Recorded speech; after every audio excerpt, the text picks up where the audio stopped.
Okay.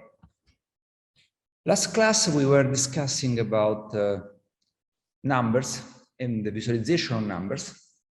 Today we start to see what we mean by good and bad graphs. And in this class, I will go for an informal approach. I will give you some examples of what are the basic rules for drawing good and bad graphs, not bad graph, of course. And I will be more formal in the next slides, in the next class for that. Let's start with the rule 0. Do not use diagrams when numbers are very few. If you have to show 1, 2, 3 figures to the numbers, to the user, a graph will be not useful at all. Human brain are really good in handling 2 or even 3 numbers together. And I show you some violation of this. I got some examples from web, from books, whatever, what I consider bad graph. This is an example of rule 0 violation, and also violating rule 2 that we will see very soon. The idea is to convey the information that the cafeteria of a company has been used by 9 out of 10 employees.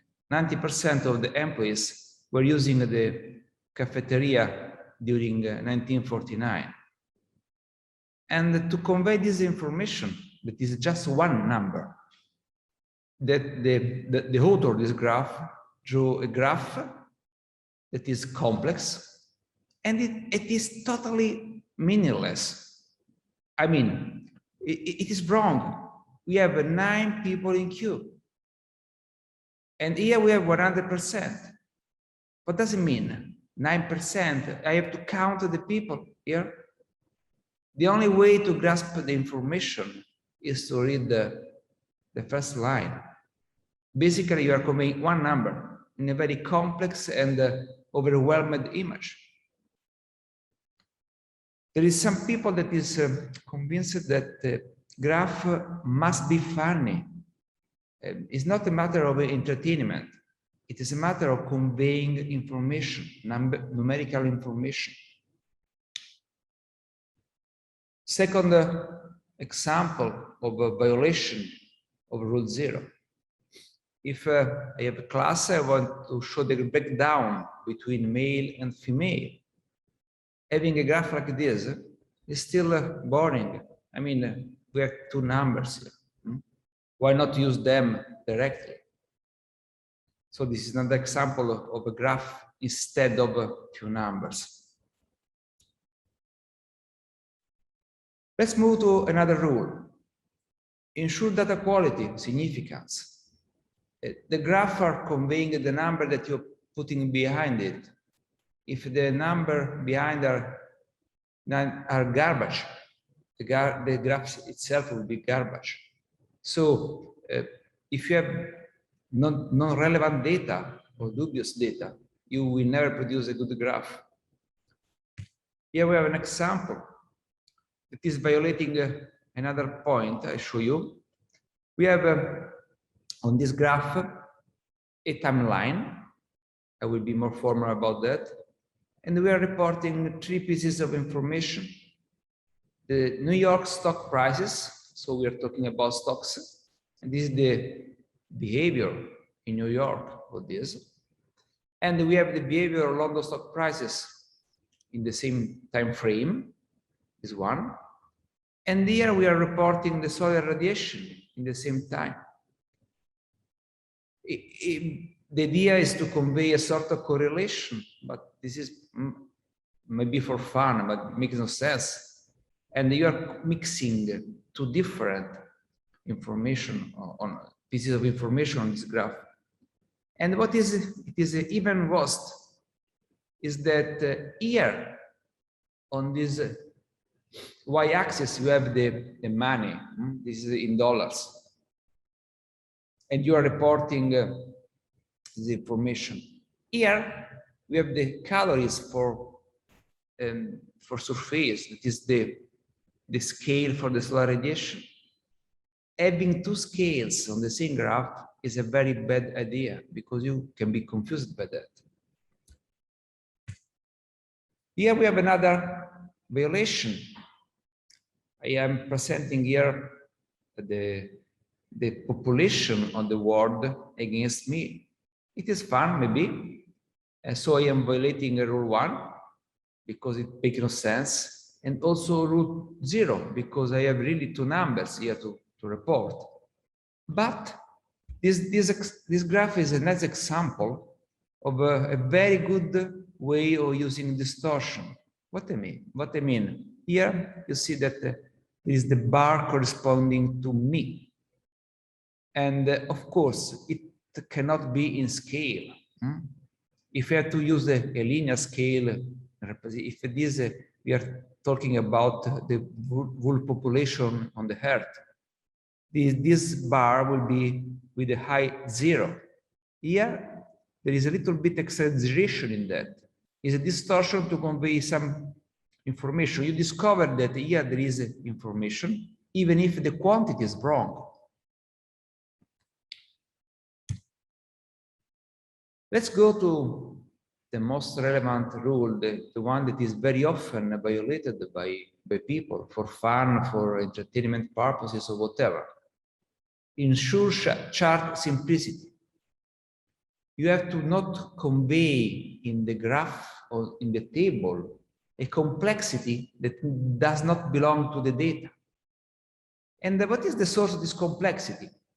You can have decorations that are not relevant. You maybe are using colors that are not conveying any number.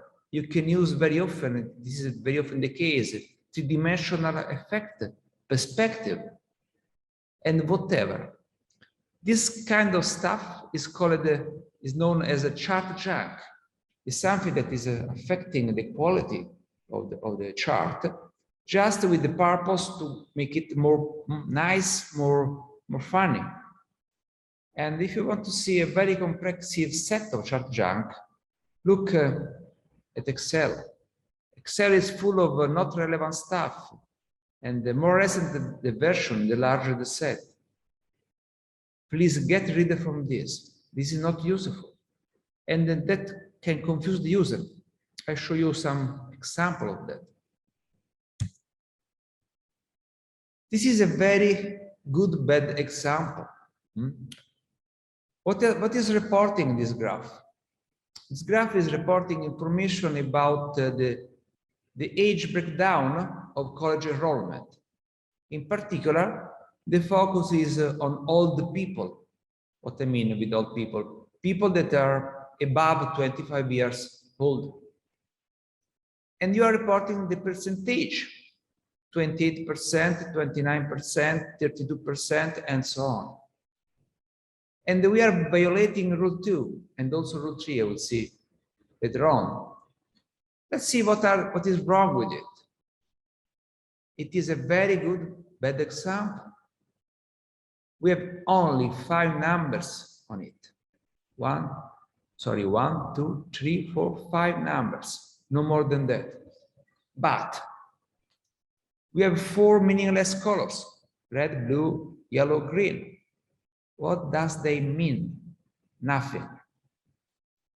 We have some 3D effect, totally useless and somehow confusing. We have this, maybe not noticed, the split of the y-axis. Why? We are splitting it. The idea is to complement. Here we have the percentage of enrolled people. It is 28. And this is the complement. This is a Pareto diagram. It makes sense in other situations, but not in this way. And here we are breaking down, making this not proportional, altering the scale in the sense that we are cutting out some pieces of the scale is very dangerous. I will show you some effect of that. And you perceive the size of this, the volume. This is confusing. We don't need this volume. And why reporting this percentage here? You can get this. This is the number you want to convey. And finally, why this wave-based interpolation? Why moving from year to year with this wave? What does it mean? This is totally wrong. But what happened that people that did this graph now are working with Excel, inspiring a new version. This is the data. This is the data in its simplest way. 1, 2, 3, 4, 5 years of reporting data and 5 numbers, 28, 29, 32, whatever, and this one. This against this. But this graph is still wrong. And now to convince me that you are listening to me, I want you to comment on that. Why? I am claiming that this graph is wrong. Now we have removed all this chart junk, colors, 3D, blah, blah, blah, blah. But something is still wrong here. We have something in the chat. Yeah, good point. It's the y-axis is starting from 28 till 33. What is the consequence of that? Opinion? Why this is wrong? You are reporting in a correct way the numbers. What is the practical effect of this? Starting from 28. Basically, you are not using all the scale that is belong 28. From 0 to 28. Ideas?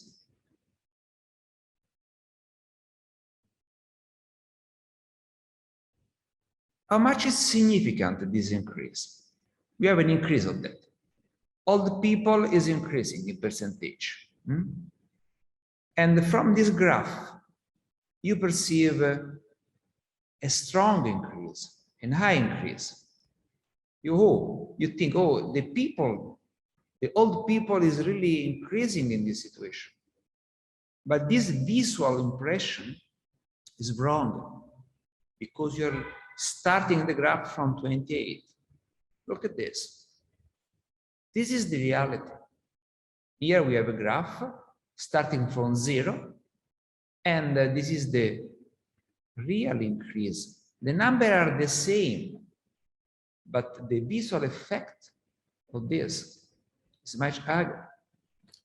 You will quickly learn that using the graph in a wrong way can convey by purpose or by chance. It depends from the reason why you are doing that, to produce different effect. This on the right is the default from Excel. If you put these numbers, these 5 numbers on Excel and ask for a line graph, it will produce this, cutting this part. To have this, I have to push data with the fake data. So Excel, by definition, the goal of Excel is to save space. They are not crazy. I joke on that, but they are not crazy. But obviously, here we are wasting a lot of space in the graph because there are no data below 28. But if you want to convey the right visual impression, you must do that in this way, not in this way. And this is the default. Maybe a better idea is to present the data in this way. Just 5 numbers for 5 years. Or using bars. without interpolation. And again, starting from 0, you can perceive the difference in this story, but you are not amplifying it. To me, this is the best solution. You are not suggesting, let's say, intermediate values. Here, you can get the idea that there is something in the middle. There is no continuity here. This value does not exist. A bar is more clear in that. But here there is still something wrong. Bars are too wide. The thickness of the bar should be less. If you start to compare visually areas instead of length, you can be wrong. I will be back on that soon. So this, to me, is the best way to represent this data. Either here, in this way, or this way. Here, we have, if you have questions, you can raise questions in the chat, or you maybe with voice, if you don't catch my attention with the chat.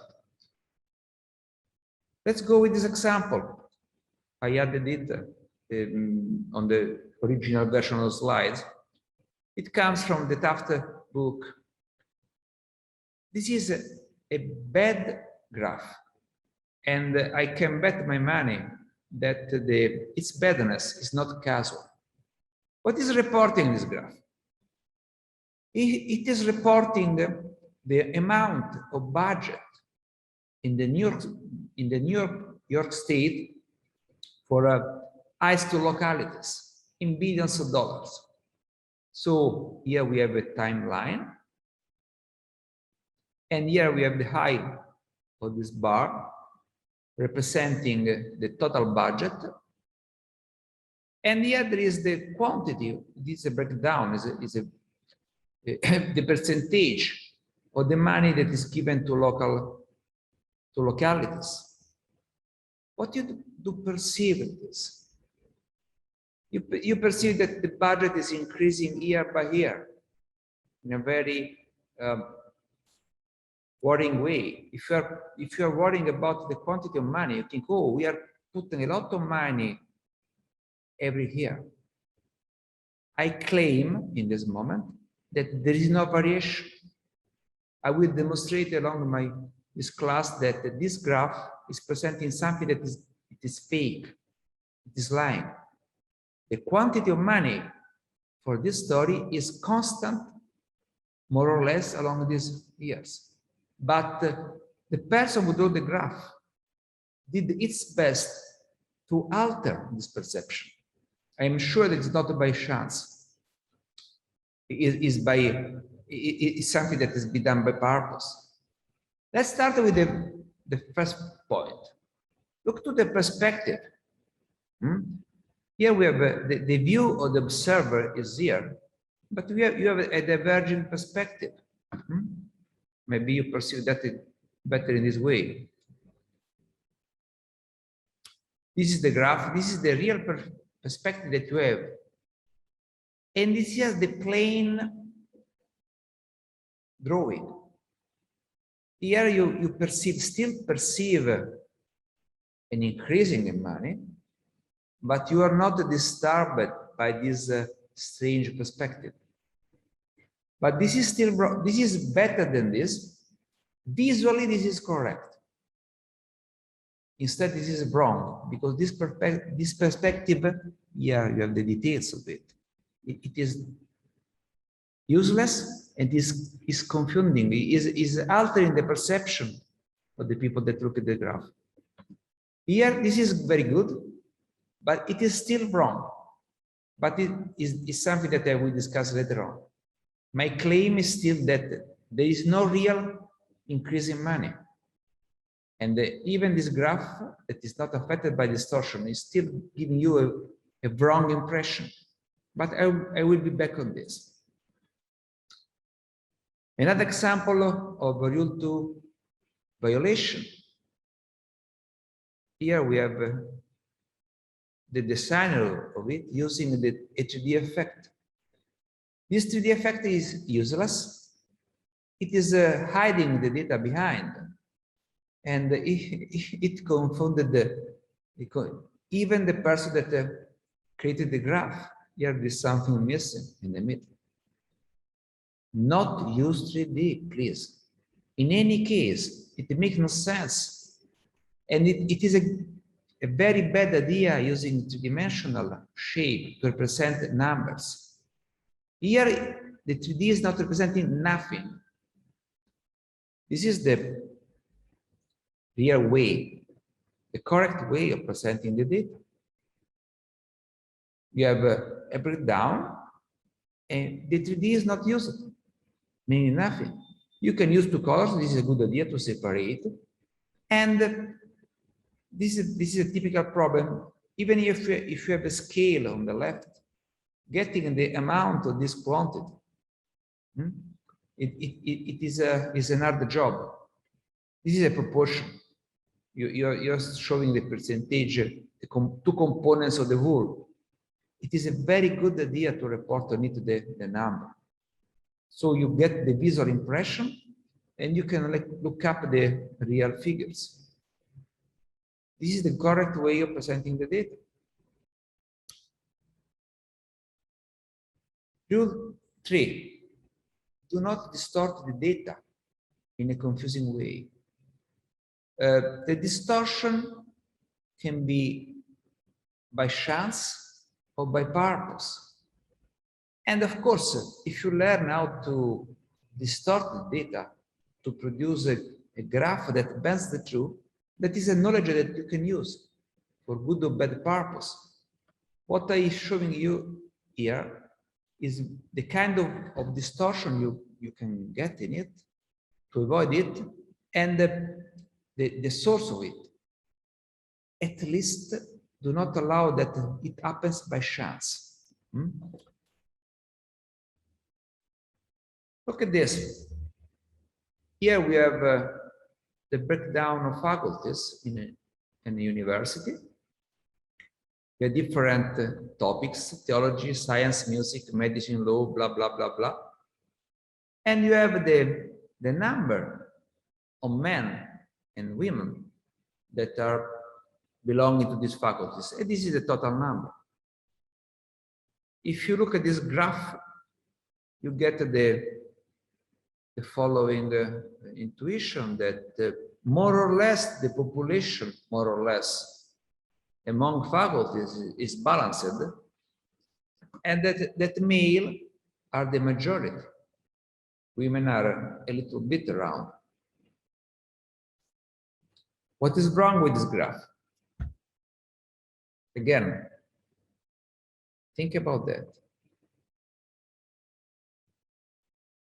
What is wrong in this graph?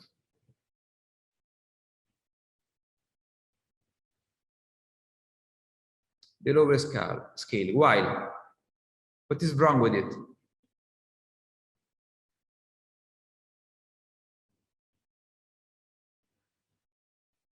It's not proportional. Yeah, it is logarithmic. You're right. Here we have a logarithmic scale that is totally altering the perception of this data. If you go, this is what is wrong with this scale, and this is the reality. If you use here a linear scale, we will discover that this few topics has very few people around, and most of the people are here. And the female-male ratio is the other way around. In let's say not technical, as we know, in not technical topics, the percentage of female is much higher than male. Only in engineering and these technical topics is the other way around. And you can argue, okay, but this is a fake problem. Why people is going to use a logarithmic scale? For two reasons. One reason that in some cases, this is very, this is a good idea. Here there is a visualization showing the effect of the tone control of the electronic circuit. I used it a long time ago to tune my preamplifier, and you have some two resistors that you can vary. You know what I mean? You are increasing the low tone or the high tone, and here the scale of the decibel on the variation. This is the flat line with this in the middle, no alteration, and here you are increasing the low tone or decreasing it, or increasing the high tone and the high frequencies, and the high frequencies are decreased. And this scale is logarithmic. And this is correct because our perception of the sound is logarithmic. To be honest, all our senses are logarithmic. Why? Because we are able to cope with a larger scale. If our perception was linear, we were not able to deal with the strong variation we have in our world. And logarithmic scales sometimes are representing the way in which you perceive a phenomenon. In some cases, you need them because you have to deal with very different numbers, and you use them, and it's not the case. And in other cases, you can be wrong because it is the default of the system. You are not aware. If you use an automated system, maybe the system proposes a log scale here without that you notice the story. I will show you some example with some software from the web. So using a nonlinear scale, a logarithmic scale, is a way to bend the data perception. In some cases, with a good reason. In other cases, no. And Taft, the person that I used to bring on this slide several examples, defined the life factor. This is a very important concept. What is the life factor? It's a measure of the amount of distortion in a graph. The idea is very simple. You have an effect on the data, a difference in the data, a variation. So you have the size of this variation in the data, and you have the size of this effect in the graphic. In theory, this division should be 1, in the sense that the effect in the data must be represented by a linear effect in the graphic. If this division is greater than 1, the graph is exaggerating the data effect. The other way around, if this number is less than 1, is lower than 1, you are minimizing the data effect. So in this way, you can, the life factor is measuring if you are altering the effect in the graph, exaggerating or minimizing the data. I'll show you some example of that.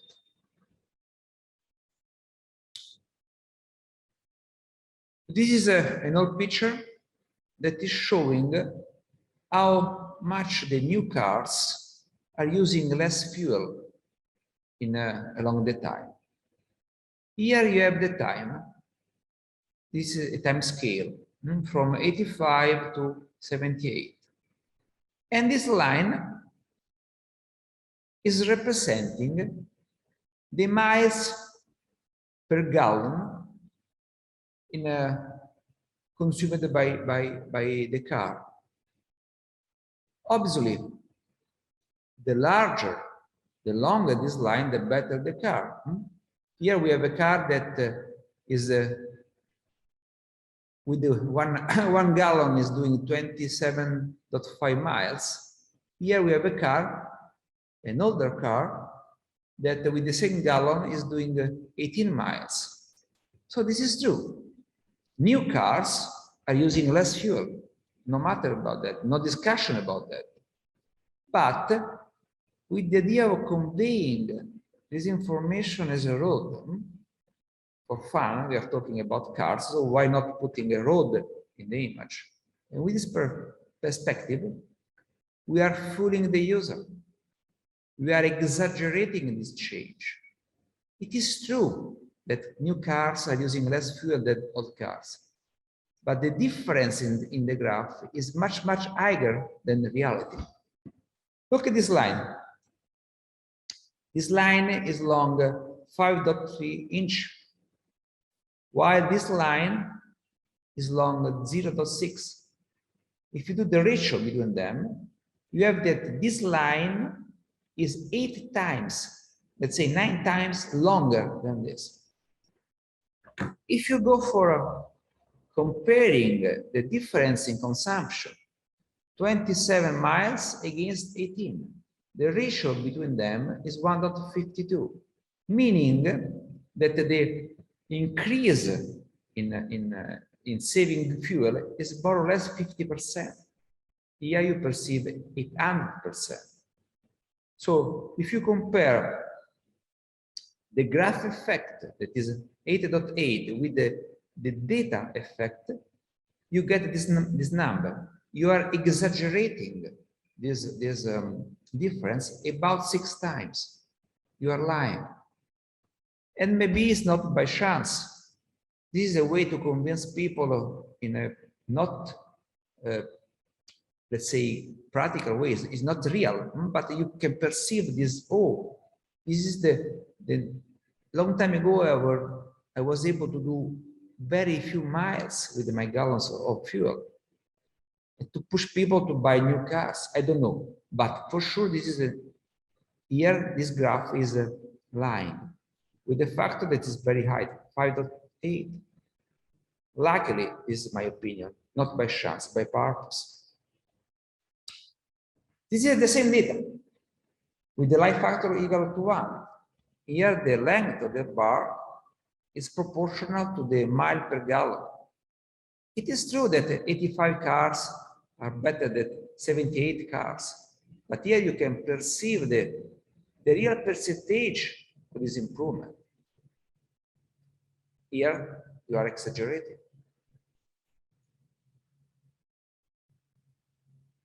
What are the sources of distortion? Why you get some distortion in the graph? There are 2 reasons. One is the perspective. We saw before an example. Here we have a perspective idea, wrong perspective that exaggerates your perception. And the other common source is the use of volume or areas to represent values. This is a very tricky story. It is very simple. Look at this image, still from the beautiful book from Taft. What they are representing here? You are talking about the oil, and you're showing how much the oil is increasing in price along the years. This is 73, this is 79. And you know, the oil is increasing year by year. But if you look at this data, you are trying to compare the volume of this barrier against the volume of this one. How many times this barrier is in it? What is the proportion between this and this? The real difference is $13 against $2, 7 times. But you have the impression that this, inside this, is much more than 7. Volume are exaggerating your perception about that. This is a very simple calculation. Assume that we have a cube of with the edge of length d, and we increase the data. From d you go to kd. What is the difference in volume between them? The volume of this is d raised to 3. The volume of this is k raised to 3 by d raised to 3. you are exaggerating because the increase between this and this is only k. The data increased from year to year, but the ratio between them is k. If we compare the graph effect, what is the graph effect? The difference in volume. If you compare this volume with this volume, V2 by V1, and we did math, we come up with the k rising to 3. If we compare the data effect, it is k d by d. The increase in data is k. So the graph is k rising to 3. The reality is k. The life factor is k power 2, rising to 2. You are exaggerating of the square of rising to 2k. You are exaggerating. And this is the reason why this graph gives you the impression that this volume is much, much higher than this, and that the cost of the petrol is much higher in 79 than 73. The life factor is the data factor raised to 2. You are exaggerating by powering to 2. And in this example, the life factor is about 30. Comparing, basically, the volume of this is exaggerated in compared with this, or about 30. It is by k power raised to 2. Let's see the same data in a linear way. If you represent the cost with the height of a bar, you perceive that in 73, the price was much less than this, but not in an exaggerated way. You perceive that in a linear way. It is about 6 times, something like that. But here, the difference is much more. By chance, by purpose, I am not sure. Here, another violation of the rule, the distortion of the data. It's the same story. If you apply the same method that we used for the volume, moving from the value d to the value k by d, increasing by k the initial value, and we do that by areas instead of volume, and we do the math, we have a life factor that is k. Still, we have an exaggeration. So the life factor is you are lying about how much the data changed. Look at this. This graph is representing the power of the dollar along different United States president. Eisenhower, Kennedy, Johnson, Nixon, Carter. The idea is to convey that in 58, with the Eisenhower, the dollar was a real dollar with a lot of money, power in getting money, in getting stuff. And by inflection with 94, 83, 64, 46, less and less and less. But because you are using the area, you are conveying the impression that this loss in the power of dollar power is much, much higher than the reality. Here the dollar was 1, here is 0.46, more or less the half of the value. So between Eisenhower and Carter, the inflation was about 50%. Let's put the dollar in this way. This is the Eisenhower dollar, and this is the Carter dollar. You perceive that as a quarter, one fourth of this, more or less. So you are lying over the factor k. Again, you are giving a wrong impression, and I can bet that this is not by chance. If you put the data on a graph using the bars to represent the power of dollar with the life factor equal to 1, you perceive that more or less the Carter dollar was more or less half what it is in our dollar. And why you are not fooled by this graph? Because you are comparing length. If you compare the Carter dollar with the Eisenhower dollar, you are not putting this area in this area. You are putting this length from ear to ear against this. This is why it is much better having the thin bars. If you have bars very large, you start to compare areas like this, and your vision is fooled by that. So be sure to have a life factor equal to 1. The wrong usage of areas and volume that sometimes is suggested automatically by Excel, for instance, is introducing a life factor that is a K for area and K power raised 2 for volume, altering the effect of the graph. Not by chance, at least. And let's move to more theoretical stuff. Here we are discussing, even if we are not in depth of the visual story, we are representing number. Basically, we are encoding numerical values. And there is a clear and well understood fact that human beings are much, much better in comparing length against comparing areas of volumes. If I give you this length, D1 and D2, and I ask you, compare them, what is the ratio between them? You can assess that in a very precise way. You can perceive that basically this length D2 is more or less the half of D1.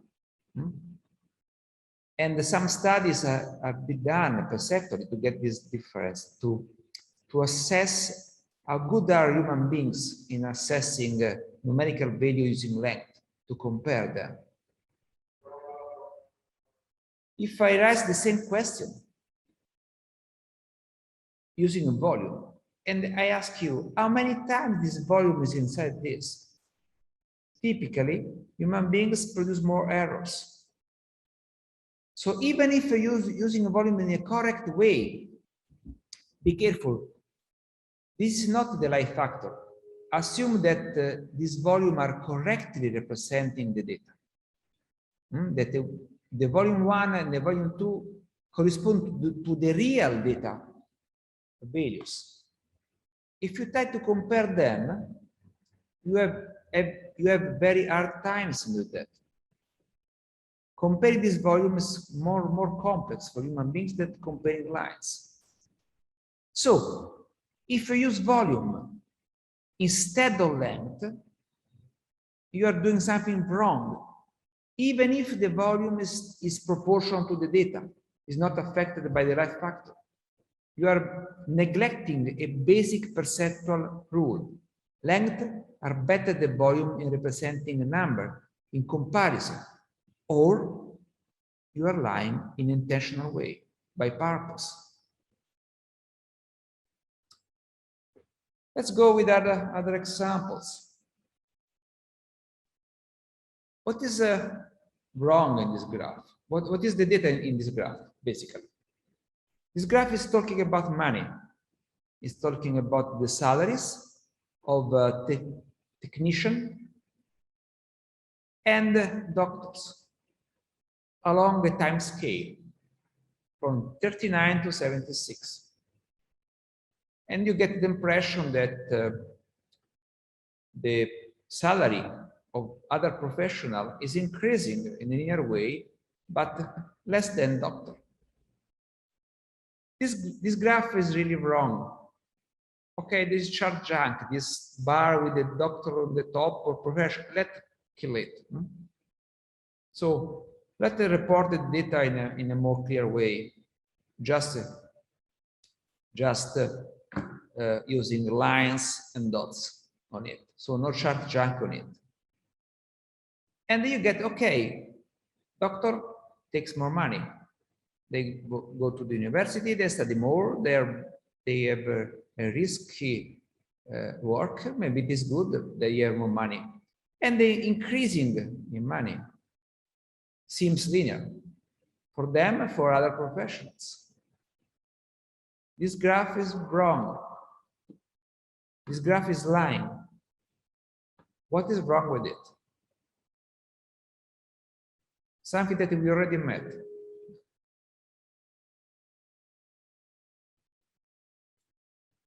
Time scale is not linear. Yes. In reality, it's not the problem. It is not linear. I do agree.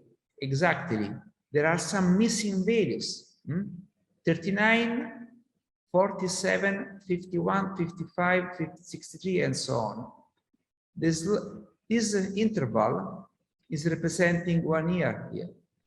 The same interval here is representing more or less more than 1 year, from 39 to 47. It's more or less 10 years here. So it is not linear. We have a hole in this part. And what is the effect of this hole? To transform an exponential trend in a linear trend. Look at this. This is the same data using a linear scale. We know holes in it. Here we're missing data. Okay, we don't report it. But have the scale right. And you can get the clear exponential trend of doctor with respect to other professions. So it is, I think that is now very clear to you that an incorrect usage of a scale or chart jump or perspective can dramatically alter the perception of the data. Here we are reporting 1, 2, 3, 4, 5, 10 numbers, no more than that. And you can really alter, you can bend the truth, having this way or this way or this way to presenting the data. And you can argue, okay, I understand, I got it. Okay, nothing so complex. I mean, we are talking about very simple math. The problem is not on the complexity of the story. The problem is that people do not think about that. Very often people do that by chance, using some software, some automated software, or sometimes people do that by purpose, with the idea of fooling the user. And there are other points behind. Be back to this story. You remember the budget of the New York State along the time, with giving the perception of a big increasing year by year. And I showed you a linear version of this. Here it is. Okay, this is correct, but still giving you the idea that the money augmented along the time. What is wrong with it? This is a very common error. Here we have to go in the semantics of the data, not talking about the physical visualization or the life factor. We are talking about money, and we are talking about time. What happened along this time frame from 66 to 76, these 10 years? Two things. One point is that population increased. In these 10 years, the population increased by 10%. So the budget grew just because the population was higher. And this is one point. The second point is that you have some inflation along this 10 years. The power of dollars, as you saw in the previous example, was decreasing along the time. And apart of exaggerating, you have to take in account this number when you compare the story. So you have to apply some maths to use the real dollars per capita. You need with the constant buying power, taking account of the inflation. So that is about 50% in the story, from $1 to $2. If you adapt the figure, computing it, you get this data. This is the real data. The variation of the expenditure along the time was fluctuating with about 5%.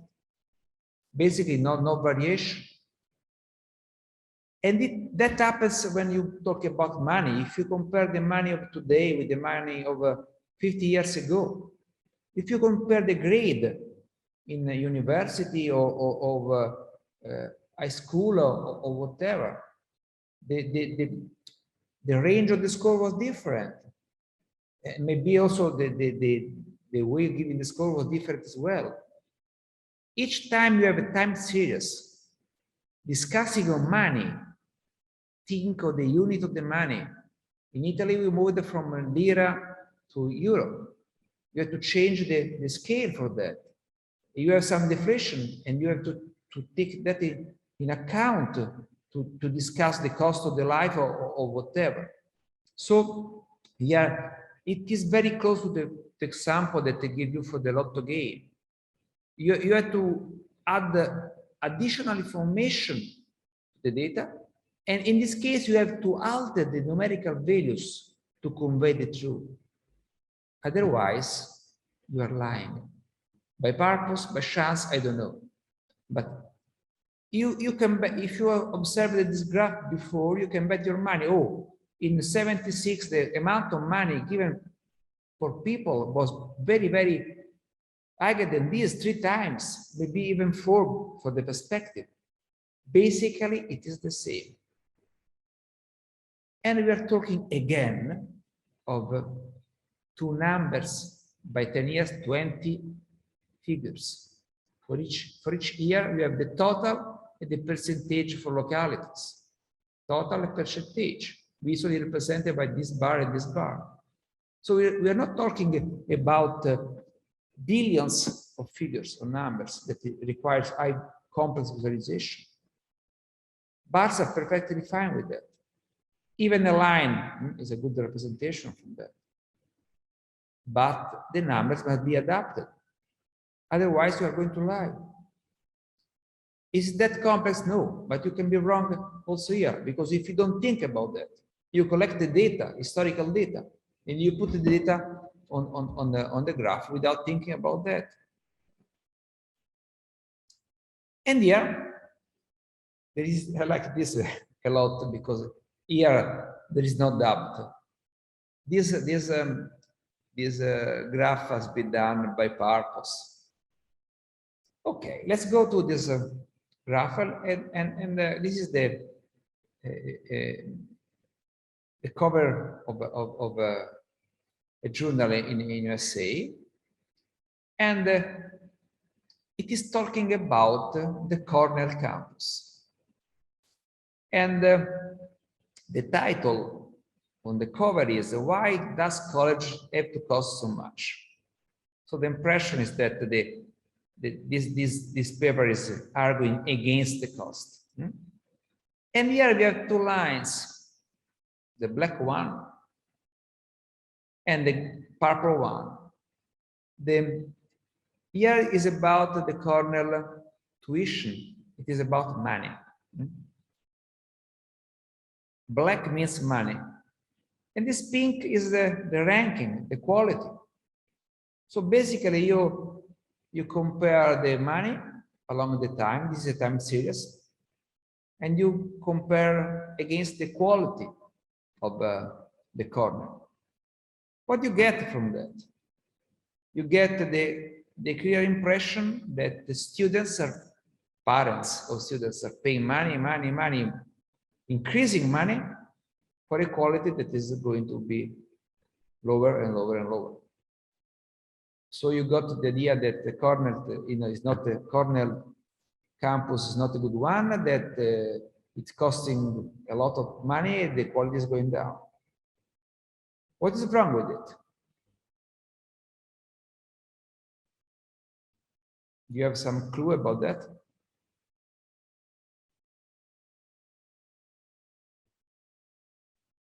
It is really wrong. They are lying in a very bad way. It is not simple to get it because the quality of the printing is not